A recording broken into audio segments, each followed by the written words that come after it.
हम जिसको भी जिम्मेवारी देते हैं, अभी 2 दिन पहले गुप्ते का ट्रांसफर कर दिया, एक सब इंजीनियर काम कर रहा था उसका ट्रांसफर कर दिया, अभी 3 तो हमारे चपरासी हटा दिए।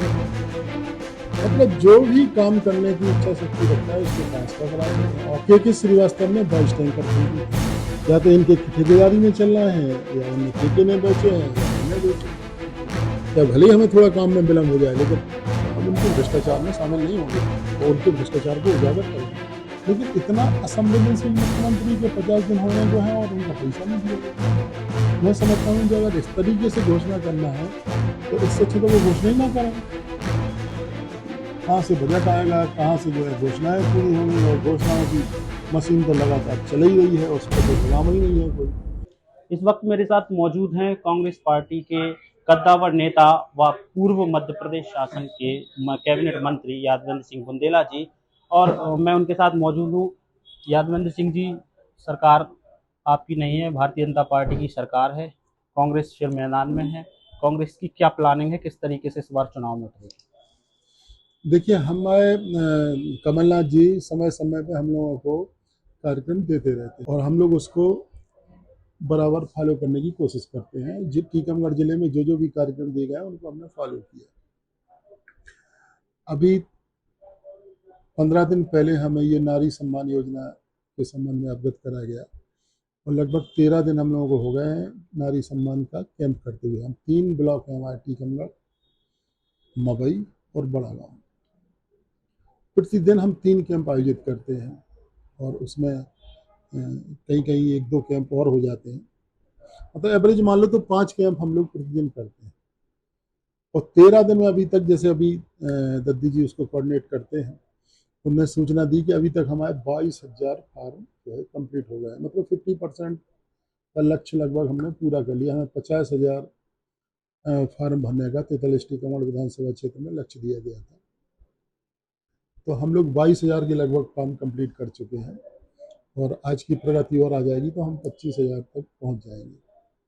अच्छा दादा, ये जो नारी सम्मान योजना है, ये योजना है क्या पूरी? इसको किस तरीके से बनाया गया, कांग्रेस ने क्या सोच के इसको तैयार किया है?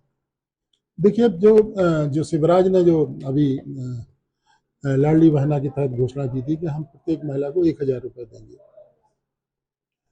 उसमें उनने इतने किंतु परंतु लगा दिए, इतने उनने पॉइंट जोड़ दिए कि इन लोगों को नहीं मिलेगा। उसमें सबसे पहले तो उन्हें पक्का मकान नहीं होना चाहिए, 4 व्हीलर नहीं होना चाहिए, 2 व्हीलर नहीं होना चाहिए, मतलब मोटरसाइकिल नहीं होना चाहिए, पक्का मकान नहीं होना चाहिए, घर में कूलर नहीं होना चाहिए। घर में पूरे परिवार में अगर 4 भाई भी हैं और एक भाई नौकरी कर रहा है तो उनको भी नहीं मिलेगा। इनकम टैक्स पेई को तो मिलेगा नहीं, इसमें भी नहीं मिलेगा, उसमें भी नहीं मिलना था। ऐसे कई उनने किंतु परंतु लगाए थे। और जब ये फार्म स्क्रूटनी के लिए भेजे गए तो 1,00,000 फार्म में से केवल 20,000 फार्म बचे जो लीगल है। इधर आपने फार्म भरवा लिया, उधर आप अभी खोल के देख लो, वो पोर्टल बंद कर दिया उनने जिसपे ये सारी जानकारियां जानी। तो उनका सीधा सीधा उद्देश्य है, ये चुनावी लाभ के लिए उनने ये किया है। चुनावी लाभ के लिए हम भी कर रहे हैं, लेकिन हमने जब जब कोई घोषणा करी है तो उस घोषणा पे हम लोग खरे उतरे। जैसे सबसे पहले हम लोगों ने, जब हम मिनिस्टर थे, उस समय ये हुआ था कि हम 1 हॉर्स पावर से लेके 5 हॉर्स पावर तक की बिजली के बिल माफ कर देंगे। पूरे 5 साल तक किसी को बिजली के बिल नहीं लगे। कमलनाथ ने पिछली बार घोषणा करी थी कि हम 100 यूनिट बिजली 100 रुपए में देंगे, तो 100 रुपए का बिल आता था हर आदमी के घर में। अब आजकल 500 से लेके 1,000 रुपए का बिल आ रहा है। तो जो कर्जा माफी की बात करी थी, तो हमने 29 लाख किसानों के कर्जे माफ कर दिए, पहली 50,000 तक के। जो सेकंड फेज होता था, सेकंड फेज में हम लोग नहीं कर पाए, क्योंकि सरकार उस समय तक डगमग होने लगी और सरकार गिरने की नौबत तक, वित्तीय स्थिति भी इतनी अच्छी नहीं थी। अब जो है, अब हमने ये कार्यक्रम दिए हैं नारी सम्मान वाला। नारी सम्मान में प्रत्येक महिला को हमारे किंतु परंतु, वो खुद महिला नौकरी नहीं कर रही हो, वो खुद महिला इनकम टैक्स पे ही नहीं हो, वो खुद महिला कोई बिजनेस नहीं कर रही हो जिसमें इनकम टैक्स जमा होता हो या जीएसटी कटती हो। इसके अलावा हर महिला को, जैसे हमारी जो योजना है, अगर 1,00,000 फार्म भरे जाएंगे तो 99% महिलाओं को हमारा लाभ मिलेगा। 1% की हम गारंटी नहीं लेते। उनकी योजना जो है, उस योजना में 1,00,000 अगर फार्म भरे जाएंगे तो 20% लोगों का मतलब नाम क्लियर होने की संभावना है हमारे इसमें। किंतु तो दूसरी बात क्या है कि 1,000 रुपये के साथ उन्हें अन्य कोई राहत नहीं दी है। इधर 1,000 रुपया देंगे और गैस का सिलेंडर 1250 में देंगे, तो जो पैसा मिलेगा वो गैस सिलेंडर में भरवाने में चला जाएगा। तो फायदा क्या मिला किसी को? हमारी योजना में ये है कि हम 1,500 रुपये देंगे और 500 रुपये में हम गैस सिलेंडर भरेंगे। तब भी महिला के पास 1,000 रुपये तो बचेगा। साल भर में उसको 18,000 रुपये देने की बात कर रहे हैं। और मैं समझता हूँ कि आज जब से इनने ये उज्ज्वला योजना चलाई है, तब से जो है 80% घरों के गैस सिलेंडर भरे ही नहीं गए दोबारा। ये बड़ी समस्या है महिलाओं के सामने कि वो गालियां देना शुरू कर देती कि ये सिलेंडर तो दे दिया, लेकिन अब इसके भरवाने का 1,250 रुपये हम कहाँ से दें। तो कमलनाथ जी ने इस जो गृहिणियों का दर्द था उसको समझा और गैस सिलेंडर 500 में देने की बात करी। और उन बच्चियों को भी देना है जो अविवाहित हैं लेकिन उनकी उम्र 18 साल हो गई है, उनको भी इसमें शामिल किया है। तो इस तरीके से हम देख रहे हैं कि अगर किसी जिसकी शादी होने वाली है 1-2 साल के अंदर, अगर उसको 18,000 रुपये मिलेंगे, अगर 2 साल का भी उसने सेविंग कर ली तो उसके पास 36,000 रुपये होगा। 36,000 रुपये में वो अपने मतलब का कुछ सामान तो खरीद सकती है, कुछ कपड़े खरीद सकती है, कुछ और सामान खरीद सकती है।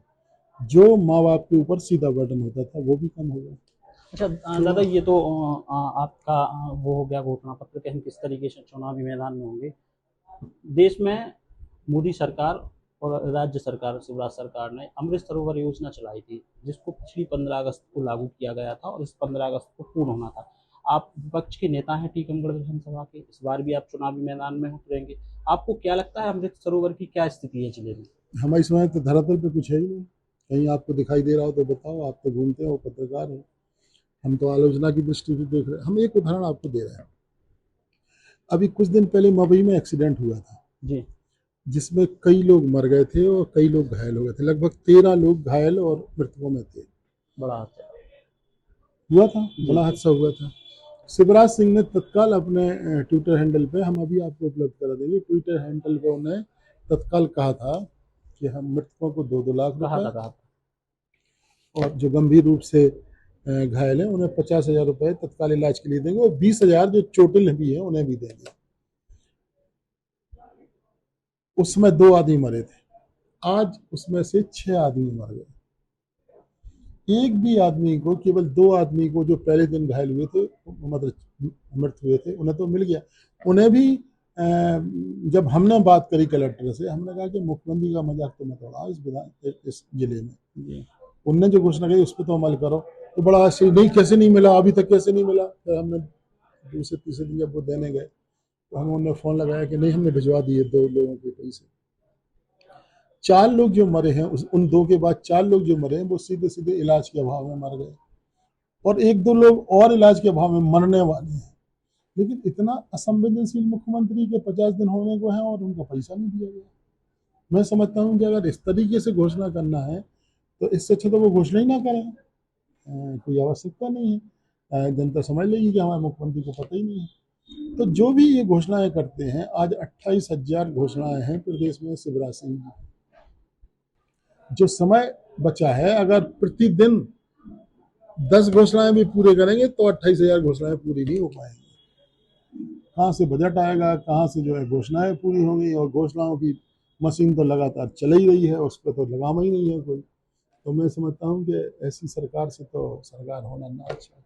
दादा, आप लगातार फील्ड पे हैं, कांग्रेस भी लगातार फील्ड पर है और कमलनाथ जी भी ये दावा कर रहे हैं कि कांग्रेस की सरकार इस बार मध्य प्रदेश में बनने वाली। आपको क्या लगता है कितनी सीटें कांग्रेस की आने वाली है? देखिए, हम बड़े नेता नहीं है ना, हम पूरे प्रदेश में घूमते हैं ना, हमें पूरे प्रदेश का मालूम है। लेकिन बुंदेलखंड की हम बात कर सकते हैं कि बुंदेलखंड में जो पिछले बार स्थिति थी उससे बहुत बेहतर होने वाली है।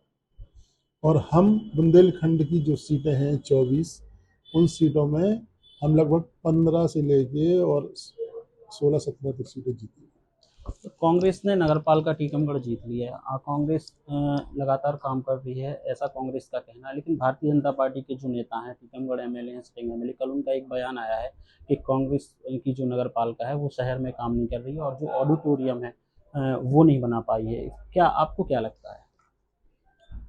देखिए, जो जैसे जो कंस्ट्रक्शन वर्क है, कंस्ट्रक्शन वर्क तो टेक्निकल स्टाफ से होता है।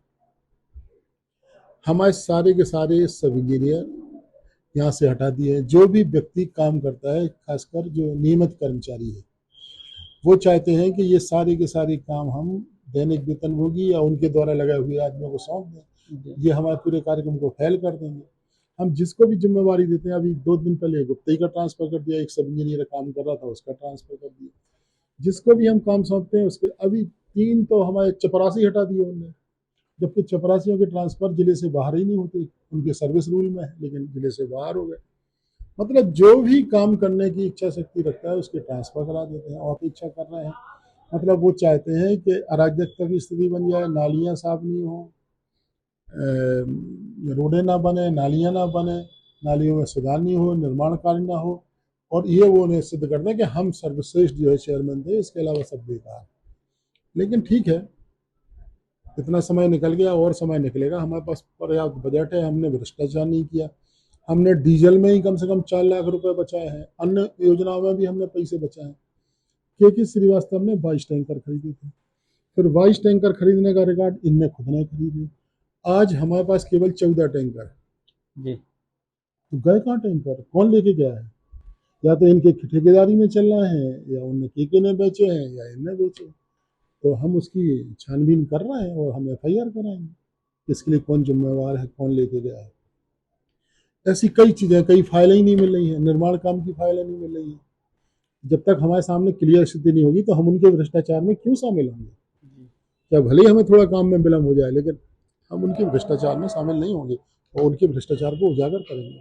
दादा, अंतिम सवाल है, आपने महेंद्र सागर तालाब के अवैध खनन पे लगातार लड़ाई लड़ी और पत्राचार भी किया, उसकी क्या स्थिति है? क्या सच में उस मामले में जांच हो रही है? कांग्रेस की शिकायत अभी जांच तो हो रही है, लेकिन अभी हमारी ये समझ में नहीं आ रहा कि जांच किस मुद्दे पर हो रही है। एक तो भारतीय जनता पार्टी अंदरूनी जांच ये करा रही है कि उन्हें किसके टिकट देना है, किसके काटना है। जी।